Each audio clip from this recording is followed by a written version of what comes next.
Hey, hope everyone is well. I am doing an intro to the video that you're about to see. It is a video of me recording my testimony. I actually recorded it in July of this year, and either July or August, but I know that this is the time to release it. I thought that I was going to release it earlier in the year, but I know for a fact that this week is the week that it is supposed to be released. I've had so much confirmation. And to be honest, I was fearful to release it. Like, I recorded it and then I got fearful. But I got the confirmation that I needed, and I know that the time is now, and I want to be obedient. So what you're about to watch is me telling my story, my testimony about my experience in my 20s, and it's with the church that I was a part of for about 7 years. And to be honest, the experience that I had is traumatic, but my story doesn't end there. I can tell you now that my experience has taught me a lot. It's ultimately made me closer to God, made me a better woman, made me more vulnerable, made me more compassionate. It's also given me perspective in life. I'll also share this. I have done the work to heal from the space that I was in, not only during that time, but also after that time, right? It takes place during a time, like I said, when I was in my 20s. And so from about 23 to 29, I was there. And then the next year, literally, or for the next year, I did some therapy, intense therapy. It wasn't long around that time after that I met my husband, but he became my boyfriend, and then my fiance, and then a year later, my husband. That took place after I left. But I'll tell that story. So I'm recording this intro to let you know today is Friday, September 13th, 2024. I know that by the time this airs will be about a week after this intro, but I am telling you that I got my confirmation today, and so I'm looking forward to what God does, because I know that it's time. So thank you for tuning in. It's long, but it will bless you. And like I said at the end of the video, it's only up from here. All right. Thank you. Take care. In 2015, August 29th, 2015 to be exact, I left what I thought was a church and now know was not a church, not a ministry, a true ministry, but really was a cult. And my story was that I was groomed and made to believe lies that, although I knew it was awkward and weird, I would have to dispel and help you understand how I got to where I was. I started at this, let's just call it a church. I started at the church at about the age of 23. I was fresh out of college, and I actually started going there I was invited by a friend who was the musician there, and I stayed in this church for 7 years, and I didn't stay there. I wasn't, made to stay there, so to speak, but through and where my mindset was at the time, it kept me there. This is hard. because as I have gone over it in my mind and as I have thought about my story, although I'm on the other side, I know that, you know, it's painful to rehash. But anyway, let's jump into it. At the age of 23, I entered into a church that was led by a man. His man was married, and he immediately took to me. Not just me, but it was a bunch of us who were very young, and most of us were in our 20s. A couple of people may have been in their 30s here and there. Throughout the years that I was there, I was separated from my family in terms of being isolated, and thought that, and made to think that my church family was family. I, at the time when I got there, was in a relationship, ended that relationship, which wasn't necessarily the worst thing. It wasn't ideal for me. It wasn't the healthiest situation either. Or not healthy, it was fine, but it wasn't, what I really desired. And now I can say that in hindsight, right? But more importantly, I was manipulated into believing that the ministry, the pastor, and the teachings were healthy and true. And even when I knew it wasn't, there was just so much to my story. I mean, there is so much to my story that made me stay and made me believe. And more so made me stay even when I didn't believe. So on day one, I can remember this so clearly. When I first went to the church, I was invited by one of my friends, someone I had met in college, and he was like, "Oh, you gotta come to this church.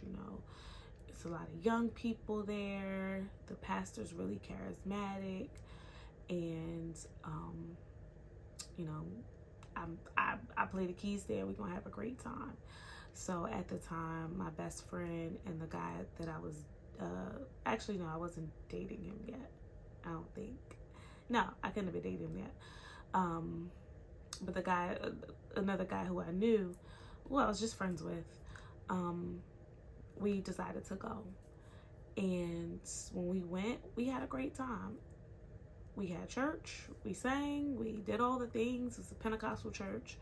And so, you get that Pentecostal experience, and we loved it. Went back another time, ended up joining by the second or third time that we went. And within that time, I remember the pastor called me. He called another one of my best friend, actually. And I remember when he called her, I was like, why is he calling you? I thought that was very strange, because I'm like, because actually my friends, all of us, we were out bowling. So the two guys that I knew, the one who invited me and my best friend, we went out bowling, and she got the call, and it was in the evening. And I'm like, why is he calling you? Where's his wife?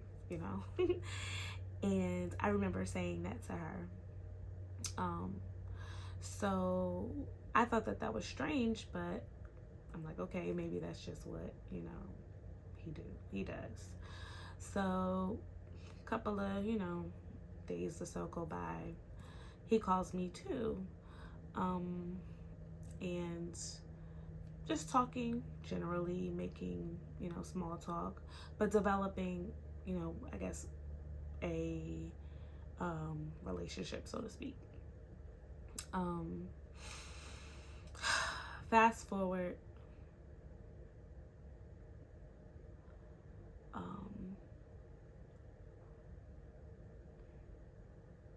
a couple of weeks go by,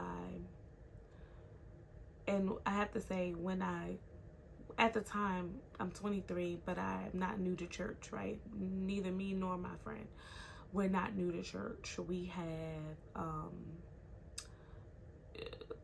we preached in churches. I sang on the praise team.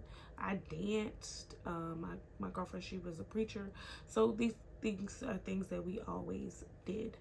So when we came to the ministry and as we got more familiar with the church, we were put in position to do those things there. And so through those commonalities, we kind of developed presence in the church and position. And I remember us being on this pastor's care committee where we were made to raise money for the pastor. So there was tithe, there was offering, but then there was a pastor's offering that we had to not only teach the church about, but also be a part of. And there were, that went on for a while. We did all of those things for a couple of months. And then one particular day, I remember my best friend leaving the church. And I'm like, that's odd. Like, it just literally came out of nowhere. So I called her, and I guess for whatever reason she didn't answer at the time, because I had found out that she had left through the pastor. So when I talked to the pastor, he was telling me this lie that I now know, which I feel like it doesn't really matter what the lie was, but I know that it was a lie. But he was telling me a lie about why she left. And in that same conversation, he's telling me, but you gotta stay close, get close to me, all of this other stuff, right? And so I had questions then, but he also began to tell me things that he and my best friend had talked about relating to me that made me want to separate myself from her. And the way that he told me these things, I was literally convinced that he was telling the truth, right? So maybe a day or so went by, my best friend called me, and when she called me, I didn't answer the phone. So she texted me and said, hey, I need to chat with you, whatever. And so at this point, I had kind of developed a relationship with the pastor where when she called me, I told him. And he told me not to respond to her, not to, not to engage. So I listened.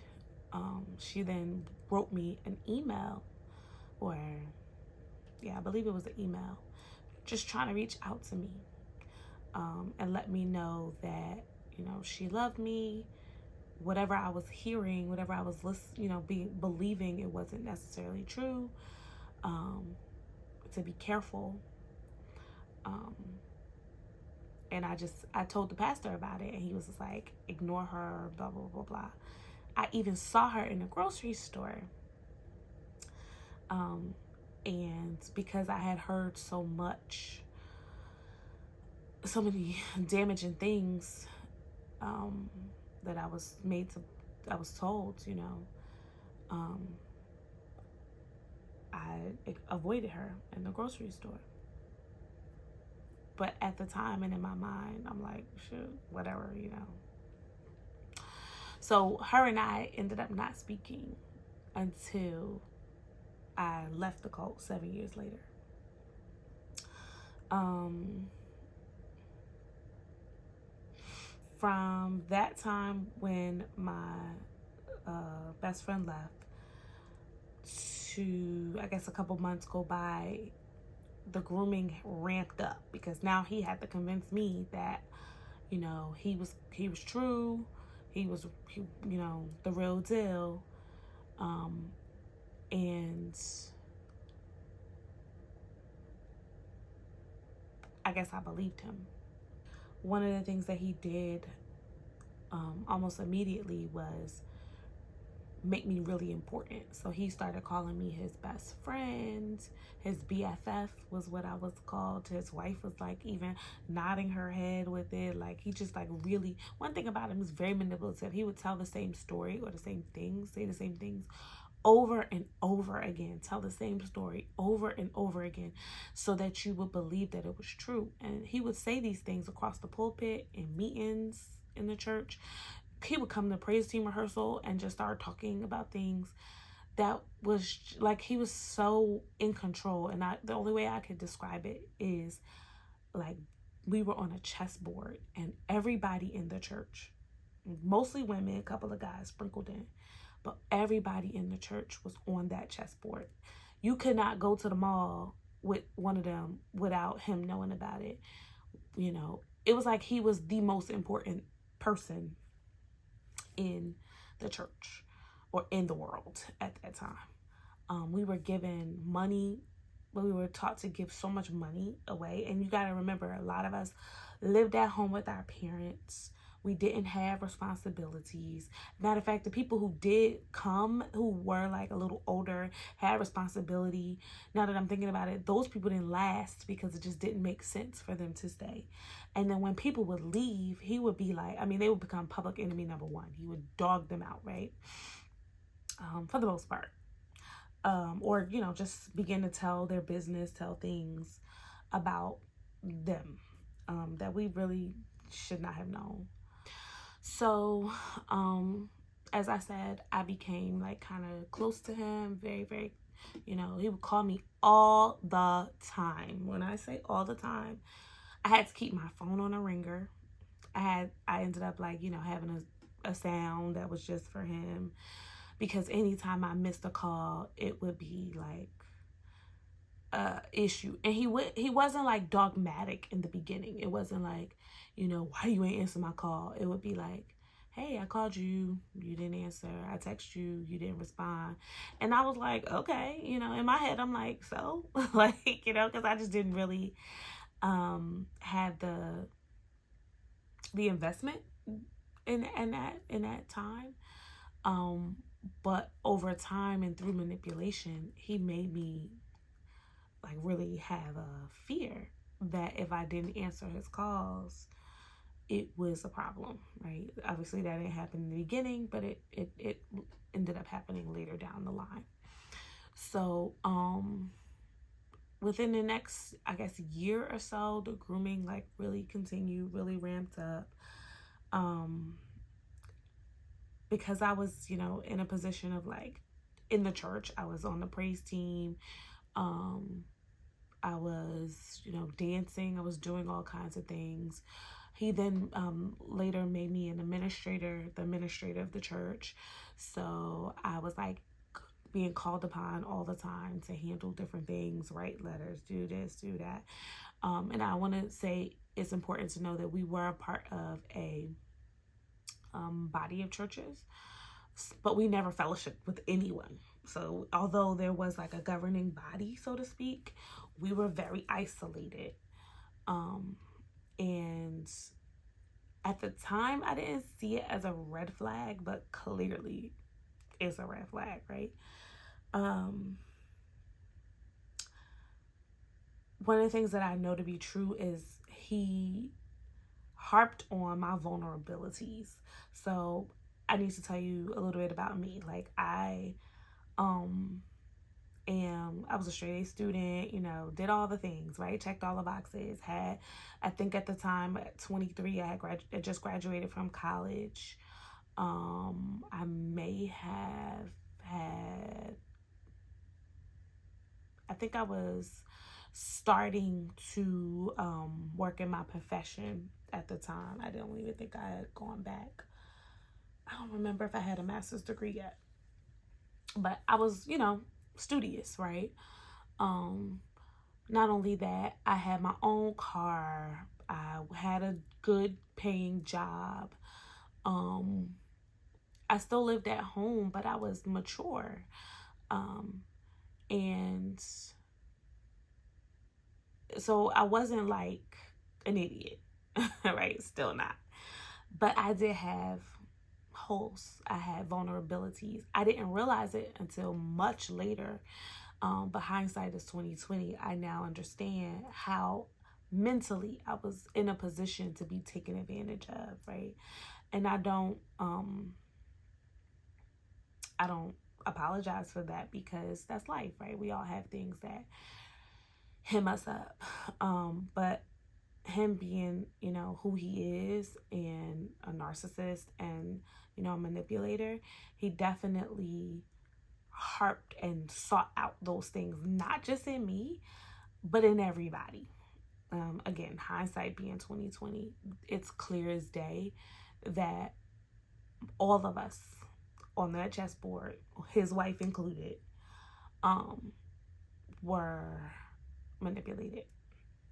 So, um, for me, I had certain voids that I didn't recognize at the time, but that allowed him to easily slide in, right?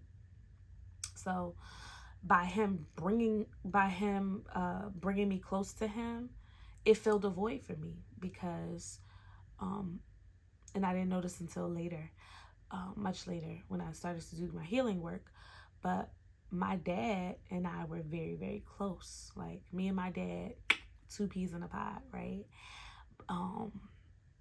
I want to say maybe around, I don't even remember what year. Some of it's a blur. But he started to get sick. My dad had prostate cancer. He had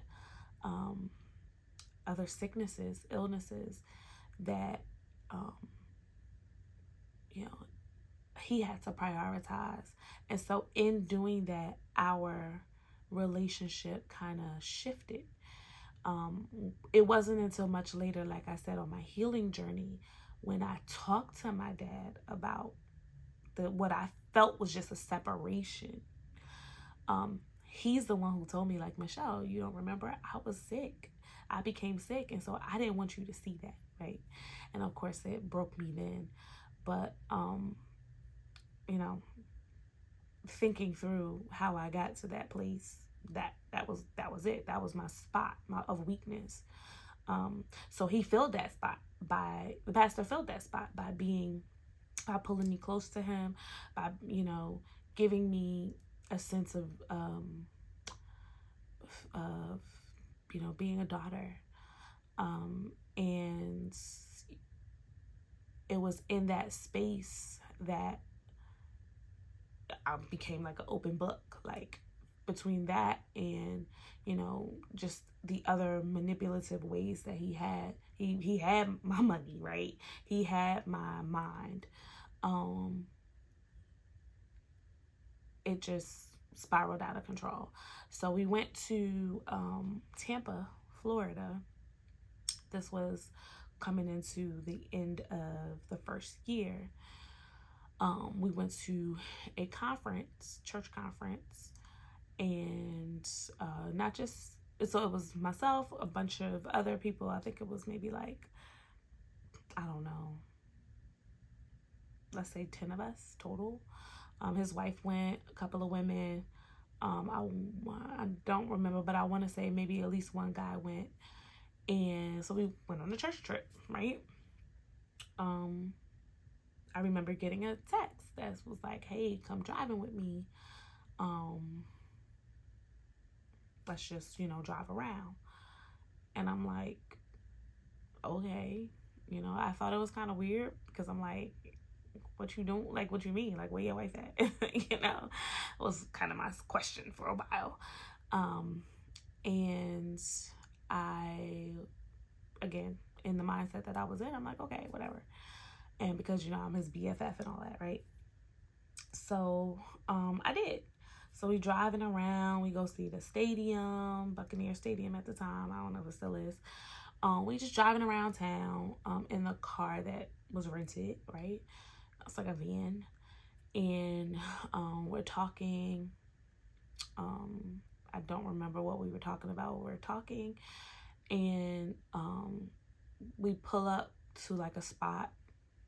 He parks. We're still just talking, just sitting there talking. I remember the conversation started to turn sexual, but not me and him. He was asking me questions about a relationship that I had entered into with one of the guys that I told you about at the very beginning, who was my friend.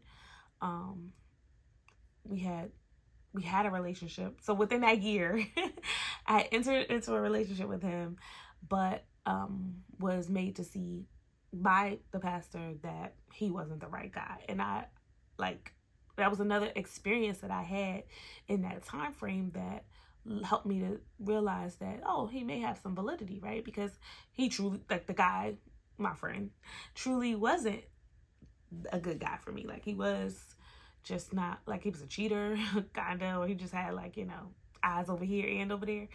And it just like didn't work. So that helped to, again, build trust, right?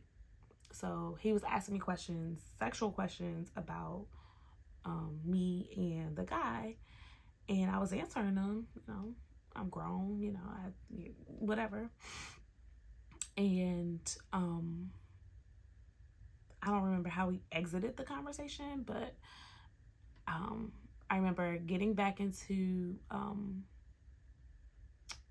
we were like driving back around, and no, I'm sorry, that's not what happened.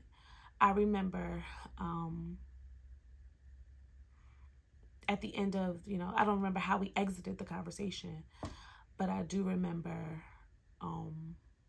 I remember him reaching over me to take my seatbelt off and climbing on top of me.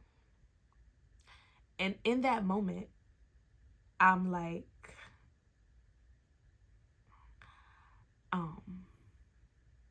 however, before I could do anything in that moment, he starts kissing me. And within a matter of less than a minute or two, engaged with me. And it happened so fast.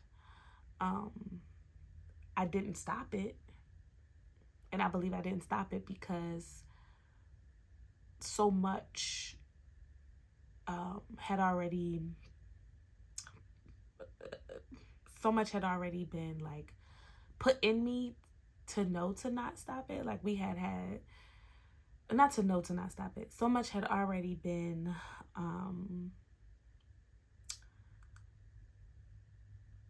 had already transpired, I guess, in a non-sexual way, but we had conversations, not about us, but just other things that obviously are inappropriate, but I never would have thought it would have gone there, right? And then because the conversation never went there with him and I, it just went there in general. So I remember after, and you know, we're talking a couple of minutes after, we drove back. He dropped me off at my hotel, and I remember my girlfriend at the time was like, "Where were you?" And I'm like, "Oh, pastor called me and I went out driving with him." And she was just like, "Oh, okay." And she kind of gave me this look like, "All right." That Oh, okay, all right is very important because not too long after that trip, she left. And it wasn't until years later I found out why. Um, from the time of that trip, um, for many years after, I say like at least 2 years after, um, we continued to have a situationship, right? Where he would call me, I would go, um, and he kind of like dated me. Took me to all these fancy restaurants, and mind you, I'm still like doing all the things. I'm still preaching in the church. I'm still doing all the stuff, like normal. But there's a situationship there.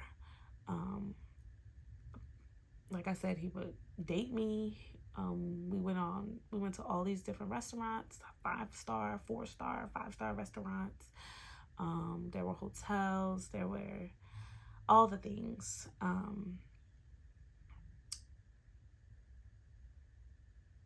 Within that time too, now, not now, but I hindsight being 2020, I could start to think about other people, or the women who would like be in the church and then leave. And then when they would leave, they were like, he would always have a story as to why they left. Oh, they called my wife and they said this, but that's a bunch of nonsense. Da, da, da, da. And it didn't register with me at the time. But I now know what had happened, right?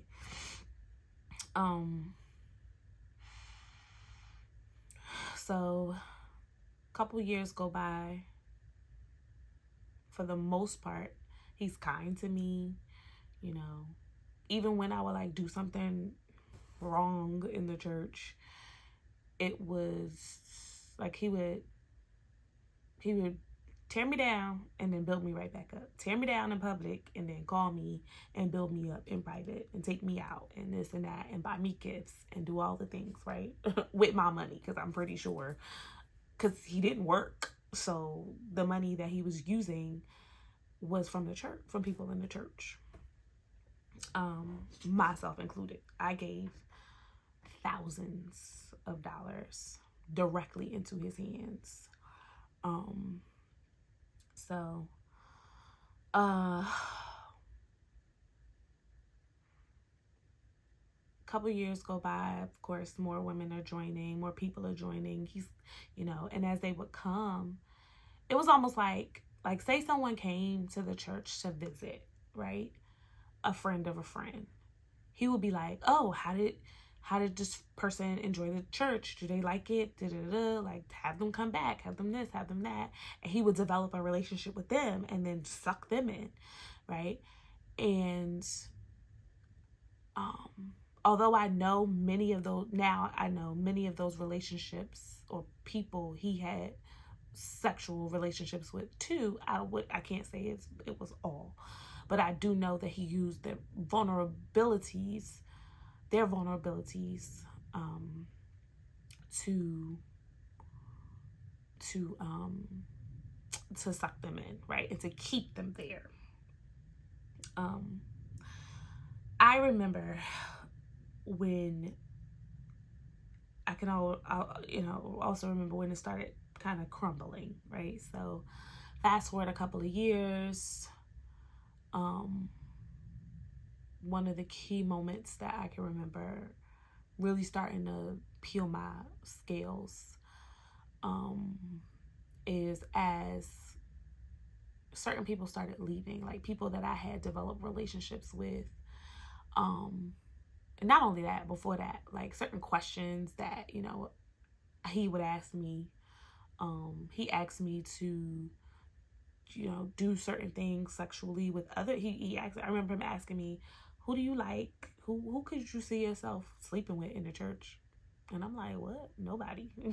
Like, what is this? I remember one time telling him about a guy that I was interested in, and him telling me off, like, clean, telling me off. And in my head, I'm like, I'm a single woman. Like, what's the problem? But I guess I was his, you know. Um, and so little things like that would transpire, getting told off, getting, in trouble for little things. Always on edge. I promise you, I was always, always, always on edge. I left things that I was a part of. And I'm sorry, I failed to say that in the beginning, but I left things that I was a part of that brought me joy. Like, I was singing in a group. I was, I had friends that I just kind of like cut off.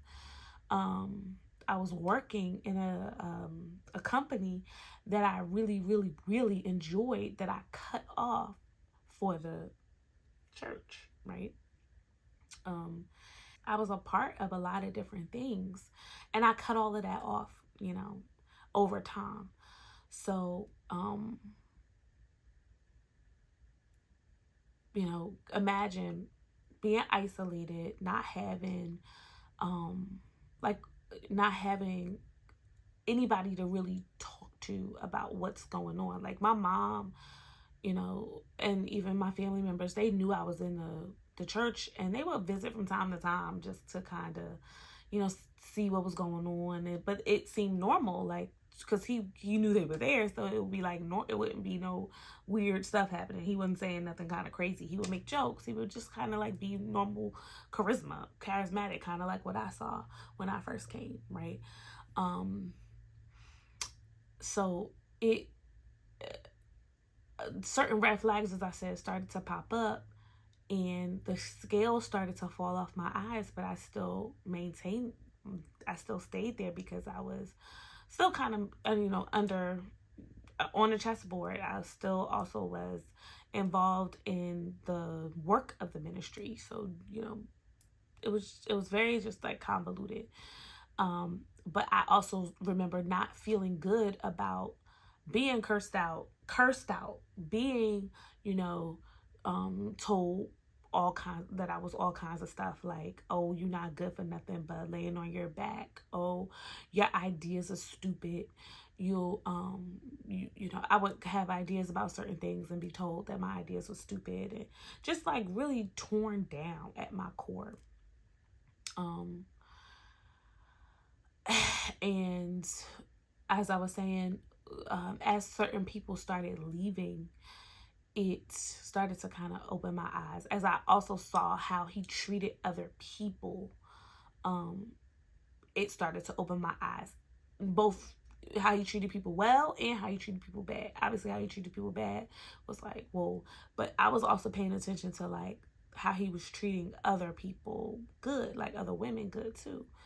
And I remember one of the women who was married but separated from her husband she just like up and left.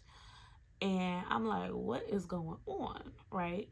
And he called me, and he was bawling, crying. He's like, I loved her. She left me, all this stuff. I did all of this for her. I did all of that for her. I loved her. And I'm sitting here like, what is happening? And I remember telling him like, okay, what do you want me to do with that? Like, because at the time I knew what was going on with me and him, but I didn't ever think something going on with somebody else too. But hearing what he was telling me, it made me like, it hurt me. And then on top of that, he's like, you pushed me to her, and when you told me about this guy and how you wasn't into me and all of this, it pushed me to her. Like, he made all this, he blamed me for it, right?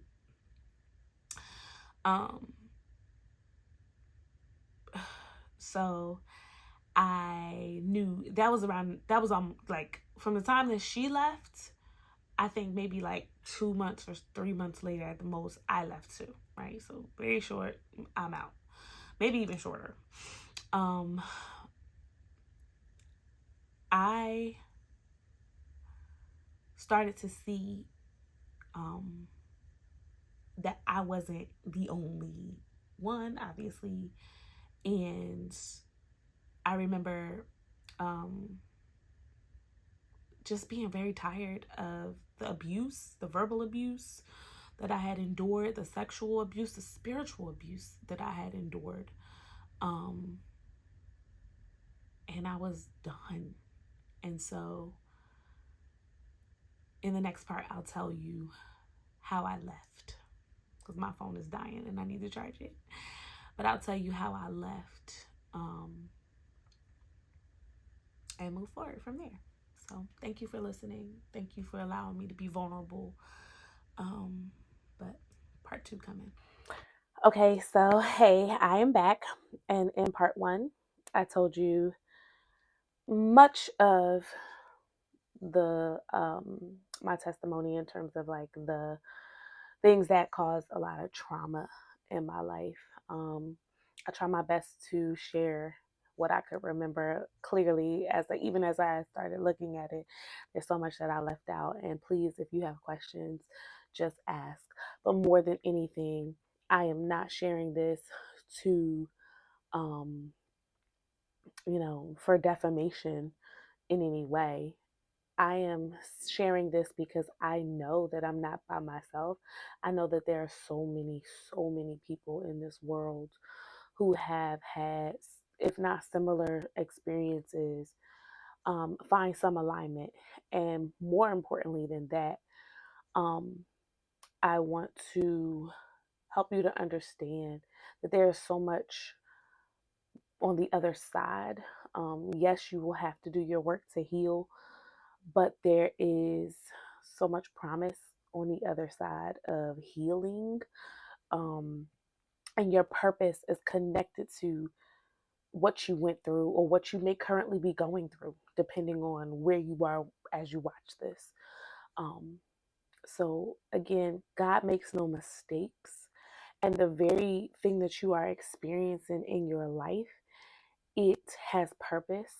Um, and I'm sharing because, and it took me a long time to realize this, but I am sharing because my life and everything that I believe and everything that I stand for is a result of the relationship that I have cultivated on the other side. I had a relationship with God since I was about 14. And I remember saying to myself, I don't, life is pretty easy.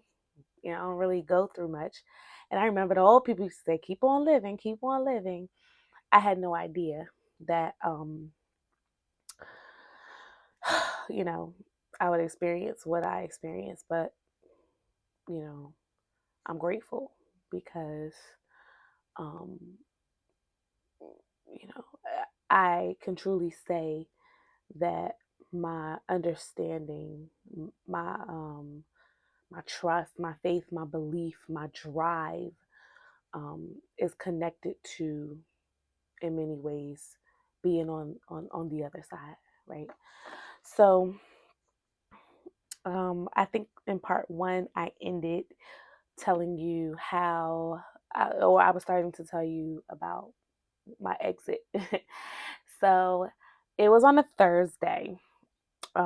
So August 29th, 2015 was a Saturday.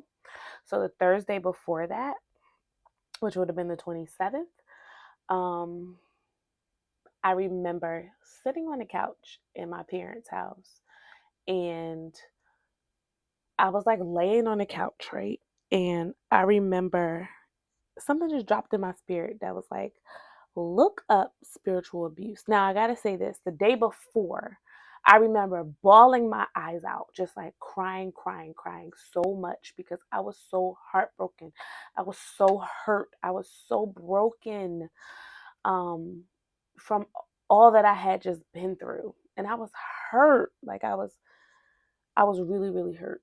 And I was just like, God, I I was like, I can't no more. Like, you got to get me out of here. And I had no idea how. I had no idea how I was going to leave, how I was going to get out. Um, I remember when I was bawling my eyes out, just thinking, I I want to get out, but I don't know how. so the next day or two, which would have been Thursday, I remember sitting on the couch. It was a love seat, a white ivory love seat in my parents' home. I was laying on the couch and something dropped in my spirit that said, look up spiritual abuse. So that's what I did. I Googled it and clicked on maybe the first article, and every last thing that was on that list, I had experienced.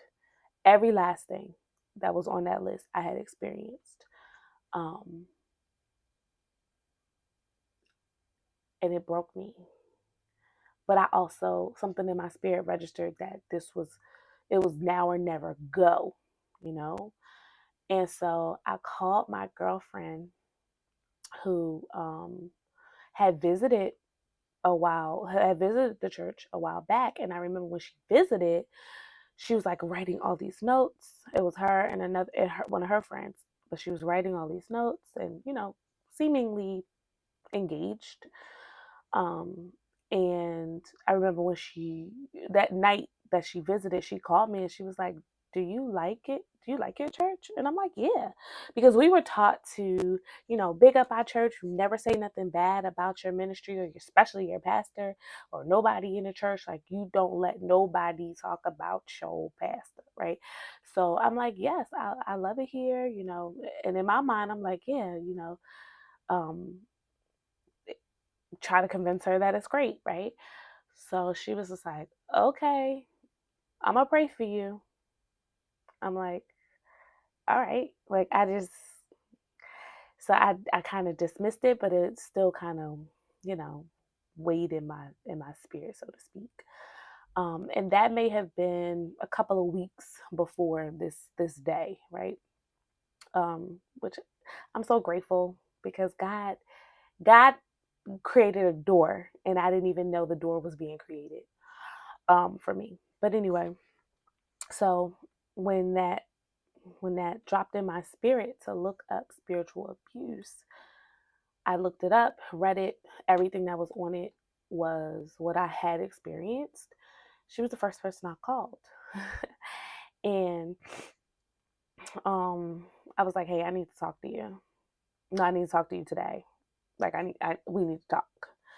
So she was at the hair salon. And so I'm like, I'm coming. So I go to the hair salon. Um, and I just tell her everything. She was sitting under the dryer, and I just told her everything. It was her. There's just three of us in the hair salon: me, her, and her hairstylist, who's the other person who came. I told her everything, everything, everything, everything. She asked me some questions. I told her, and she was like, I knew. She was like, I knew something was going on, and she took out that notebook that she had when she was writing those notes. It was in her car, so we walked to her car, and she took it out and showed me the things that she wrote about the pastor, and um, how he was walking in disobedience, and how he was operating in witchcraft, and how he was, he had fallen, he had experienced, some type of like falling away. And I can't remember verbatim, obviously, but I remember those things there. And I I was like, I don't know what to do. She was like, you need to fast. You need to fast, and you got to get up out of there. She's like, um, you have to leave like ASAP. And I'm like, yes, I want to leave. I just don't know how. She's like, you got to fast, you got to pray, and got to tell you what to do. So um, that was a Thursday. That Friday, I fasted. I packed up everything that was in my house, my parents' house, that was pertaining to the church. Now, I had a lot of, because I was the administrator, but also, so I had a lot of like, things. I also, in my parents' basement, had things from the church because we rented a space, so things had to be brought in every week. So that stuff stayed at my parents' house. Um, I took that stuff and um, you know, got it all together. It took all the gifts, all the, certificates, licenses, things that I had earned, earned in the organization of the church. Took all that stuff, bagged it up. Not the stuff that belonged to the church, but the gifts and all of the certificates and stuff. I bagged everything up and I put it outside on a curb. And I literally threw up and waited for the garbage man to come, and so I got rid of that stuff. I took a little walk, like I just had to cleanse. Um, and um, took all the stuff that was um, gathered all the stuff that was in the basement from the church, got the church credit card, put it in an envelope, wrote a letter explaining what I was doing. I actually still have the letter because I typed it up. Um, I emailed it and I put it in an envelope in case there was any confusion. Everybody gonna know. And I I sat down and had a conversation with my mom and told her much of what had transpired. I didn't feel comfortable telling her about the sexual part, but my mom ain't stupid, so she could probably figure things out, right? Because no one would have that much control over you unless there was a physical attachment, right? Um, so I sat down with her, talked to her, and she's like, "Okay, what do you want to do?" So I was like, I gotta, I need." She didn't ask me what I was gonna do because she knew that I was leaving. She's like, "You want me to come with you?" And this was to drop off the things to another member's house. And I was like, yeah. And it was me and my mom and my nephews at the house. So we got in the car, put all the stuff in the car. Yeah, I know my mom ride or die. Put all the stuff in the car, dropped the stuff off at the other member's house, gave the envelope with the key, the church key, the debit card, and a letter to the person whose house it was. At the stop sign of that corner, I pressed send on the email and was out. From that time, I returned home, dropped them off, and I left. Because I didn't want to be there. I had a feeling homeboy was gonna show up, and he did. Came to my doorstep, crying. Um, my mom's like, "What's wrong?" He's like, "Where's Michelle? I need to talk to Michelle. That was my best friend. That was this and that." My mom's like, "Do you need me to call EMS? Like, what's going on?" Okay, part of this is a little funny. She's like, "What's up? You need me to call EMS?" And he's like, "No, I just need to talk to her." And my mom, in the back of her mind, she already knew what was up, and she also wasn't about to let him in the house, even though I wasn't there. Um, but my mom, she had to play dumb. So um, she, was like, yeah, she's not here. So eventually, after a little while, left. He left. He called me 800, 900 billion times. I ended up, so sorry, this was on Saturday. So Saturday was when I dropped all the stuff off, right? Sunday morning, I called Sprint, changed my number because he was like blowing my phone up. Changed my number, and I was on my way to church with the two friends the one friend that I told everything to, and the other friend. So that was the first day. So that would be August 30th, that I began my exodus, I guess. Or that was the exodus. I was done. Very significant day for me. In that day, I was in church. Just, you can imagine, I had to purge. Like, I was so heavy. I had so much on me, and I, the pastor at this church now prayed for me, and like called me up, prayed for me, another Pentecostal church, so you already know, or if you don't know, it's a prophet as well, and just kind of knew what I needed. I took notes on that day. I still had them of what God was revealing to me in those moments. One thing I could say is, um, when you seek God, even in your lowest places, He is there. I vividly remember hearing His voice that day, and I was just writing. I remember Him telling me um, certain things about my life that are true to this day. Um, so fast forward, um, my healing journey began.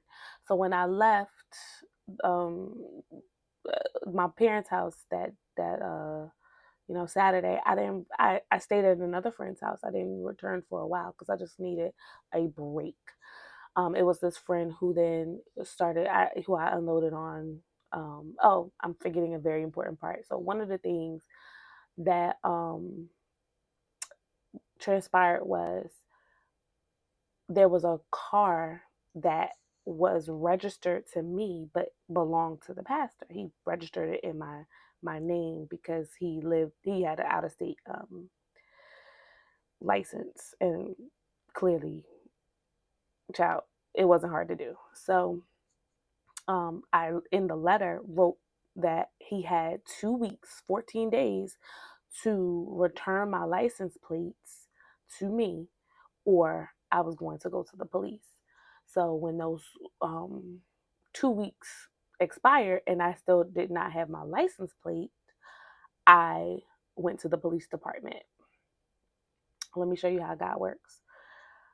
I um I went to the police department with I had my friend who I was staying with go with me. Um and when I was leaving the police department, um because I had to, have them mediate to get my plates, which I did, and I was leaving the police department to get to. I didn't see him. He dropped them off to the police department, and I picked them up, or I got them back, and I don't remember if it all happened in the same day. But nonetheless, when I was leaving the police department, I remembered that I needed to tell the police officer that the plates were. I don't remember what I had to tell the police, but I had to get out and run back across the street because the officer was standing outside. Now, I thought I put my car in park, but I must have put it in neutral. So when I closed the door, I kind of like got out the car, closed the door, and scurried across the street. My car started backing up. It backed up in a complete U, like the perfect U. Now, when it backed up, it literally backed up out the driveway onto the street and parked in front of a police car. But on its way out, of backing up and getting into park, it ran over some bushes, and when it hit the police car, it damaged the side and back of the bumper. My car at the time would have been maybe like 7 years old or so. Do you know that the damage that was done to my car totaled my car out? Because when you think about the value, it totaled my car out. There was absolutely not one scratch on the police car's bumper. My car totaled. Let me tell you how God worked in that scenario. I was praying for a fresh start. I had already changed my phone number. I had already changed my email address. And God changed my car. I got a new license plate, everything. He even gave me finances from the total out to purchase a new car because that car was paid off.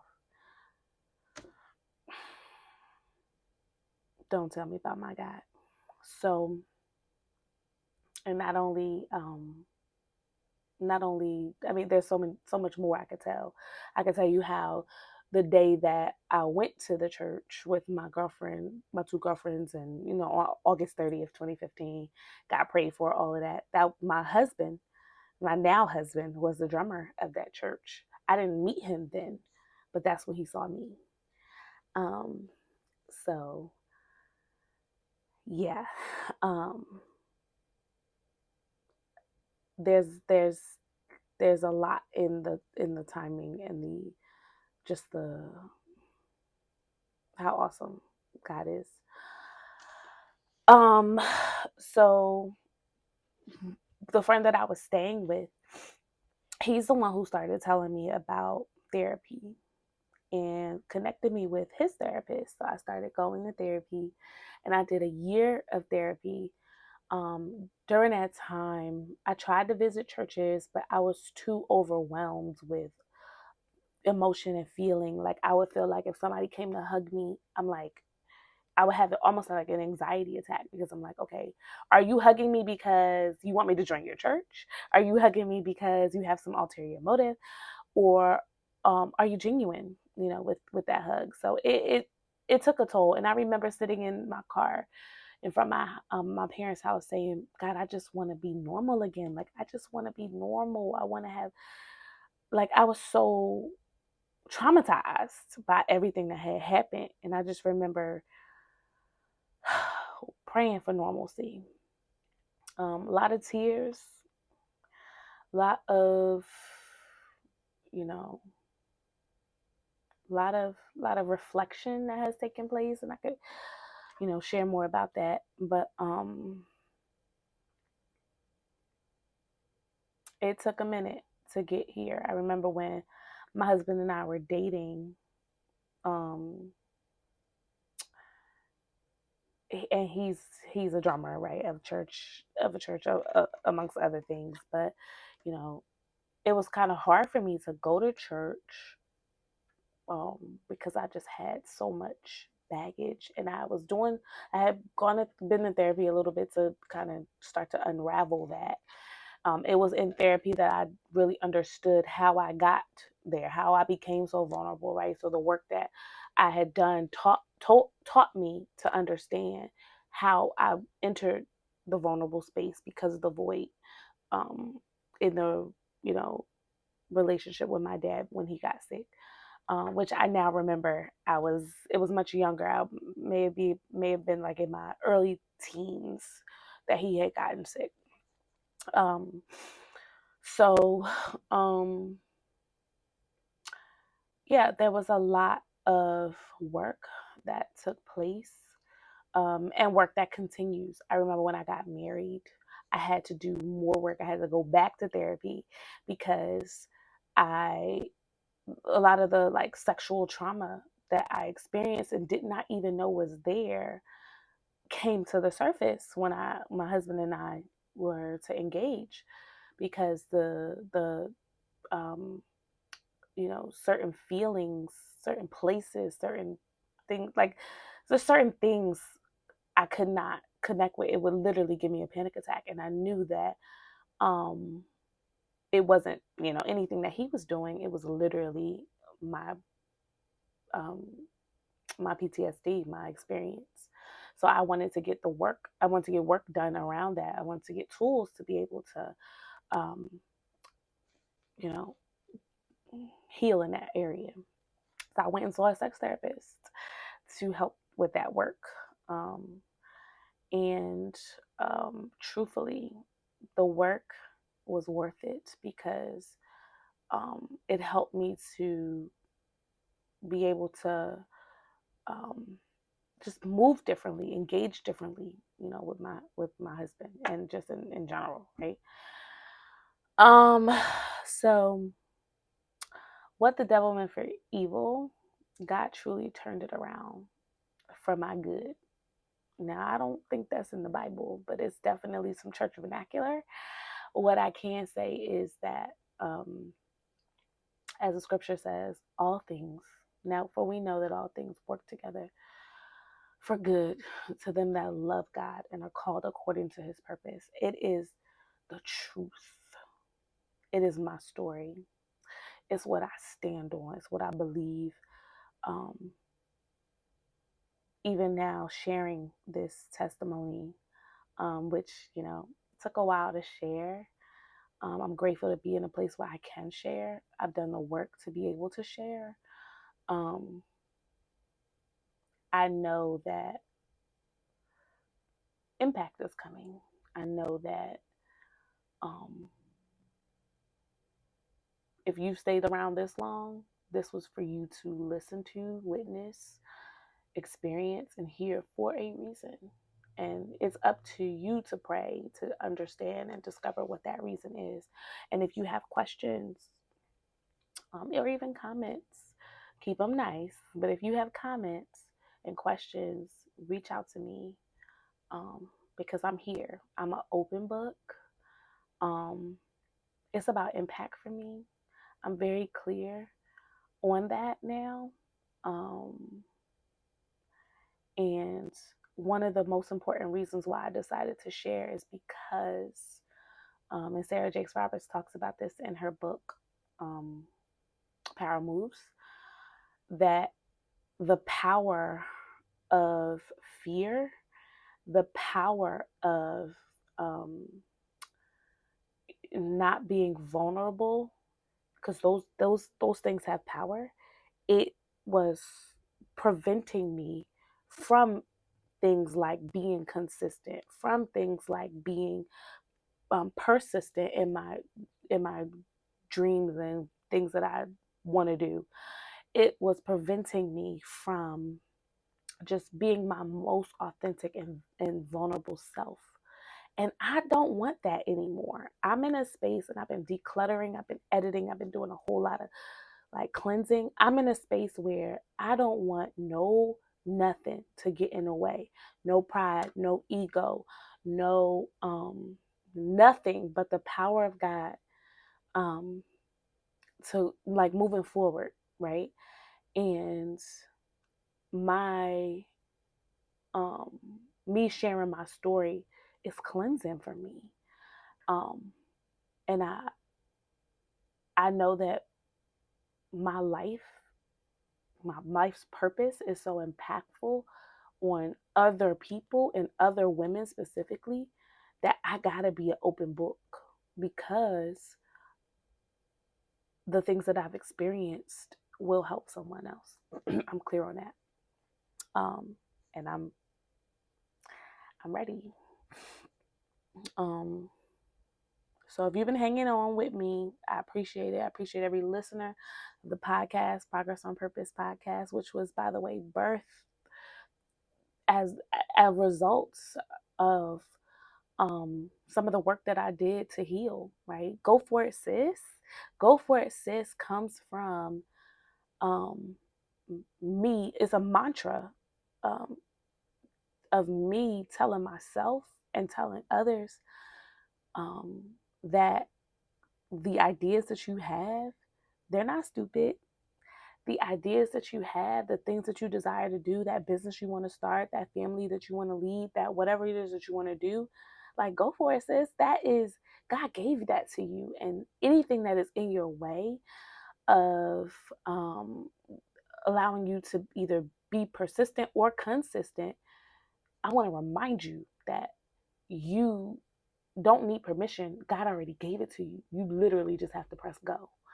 Um, So it's also a reminder to continue, like be consistent, continue to go for it. Go for those dreams, go for those things that you desire, level on up, you know, build whatever it is that you desire to build. And boss up, you know what I'm saying? Like go all the way. Um, and I've learned that. And so in the beginning, Progress on Purpose was about the downloads that I was getting um, in my healing journey.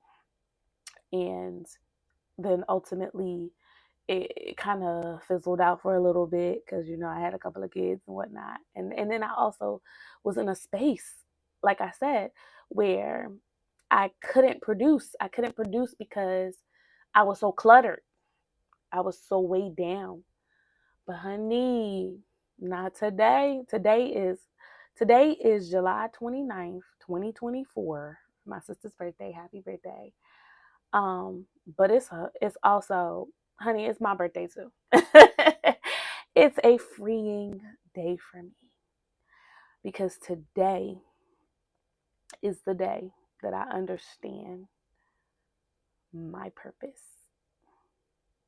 I understand how my purpose is connected to each and every one of you. And it's only up from here. So let's keep going. Um, I love you guys. I appreciate you for hanging in there and listening. Um, More to come because my foot's on the gas now. Um, and I need you to hold me accountable. I need you to check on me. And I want to check on you. So I want you to do this. I want you to share. I want you to send me an email, progressonpurposepodcast@gmail.com. I want you to share and feel free to share. It could be anonymous, whatever. Share your story. Um, and let's begin to have conversations. Let's begin to get this work. Um, Go to therapy. Get the help that you need. You guys know I talk about betterhelp.com. Um, like whatever help it is that you need, get it. Talk to the people. I still have a therapist that I speak to bi-weekly because, as you can imagine, everything doesn't just come out at one time, right? And as my life continues to build, as I became a mother, as I became a wife, as I became, and still juggling the things that are inside of me, I needed a way to navigate that. So, and I'm sure the same for you. So I say, get the therapy. You can use my code, POP at betterhelp.com/POP, to get 10% off your first month.